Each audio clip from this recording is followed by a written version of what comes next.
Welcome to Vinostar circle. DSC ఫలితాల వెల్లడికి విద్యుత్ శాఖ సమాయత్తం.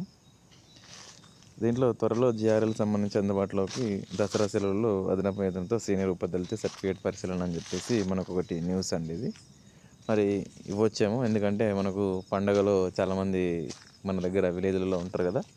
డిఎస్సి అంటేనే విలేజ్ లెవెల్స్లో తెలిసేది టీచర్స్ ఉద్యోగాలు.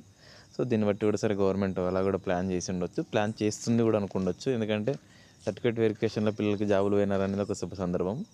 మ్యాక్సిమం మనకు నేను ఆల్రెడీ చెప్తూనే ఉండా, ఈ మంత్ ఎండింగ్ వరకు కంపల్సరీ అయితే జిఆర్ఎల్ అయితే ఇస్తారు, దాంట్లో ఎటువంటి అయితే డౌట్ లేదు. ఇంకోటి ఏంటంటే మనకి ఇది ఫ్లాష్ న్యూస్ ఏంటంటే సీఎం నుండి అనుమతి వస్తే 3-4 రోజుల్లో ఫైనల్కి ప్రకారమే డిఎస్సి జిఆర్ఎల్ విడుదల. సీఎంఓ నుండి అనుమతి లేట్ అయితే ఈ నెల చివరికల్లా జిఆర్ఎల్ విడుదల. ఆల్రెడీ ఇదే న్యూస్, ఇది ఫ్లాష్ ప్రస్తుతానికి గ్రూప్లో నడుస్తున్నటువంటిది. నేను ఫస్ట్ నుంచి చెప్పుకుంటే విషయం ఏంటంటే, నేను మన ఆఫీసులో మన సార్ మాట్లాడినప్పుడు సందర్భాలు వెళ్ళి చూస్తే జిఆర్ఎల్ మటుకు ఈ మంత్ ఎండింగ్ వరకే కంపల్సరీ ఇస్తామని చెప్పేసి ఫస్ట్ నుంచి అంటున్న సందర్భం. సో ఎట్టి పరిస్థితుల్లో సరే జిఆర్ఎల్ అయితే ఇస్తారు. సర్టిఫికేట్స్ తోటి అయితే అందరూ అయితే రెడీగా ఉండండి. డిఎస్సి ఫైనల్కి రివైజ్డ్ ఫైనల్కి సస్పెన్స్లో ఉంది. ఇచ్చి ఎంబడే రిజల్ట్ పెట్టేసి జిఆర్ఎల్ అయితే పెడతారు. దాంట్లో కొద్దిగా డౌట్ ఉంది, అది కన్ఫర్మేషన్ కూడా సరే ఈ 2 రోజుల్లో తెలిసిపోతుంది.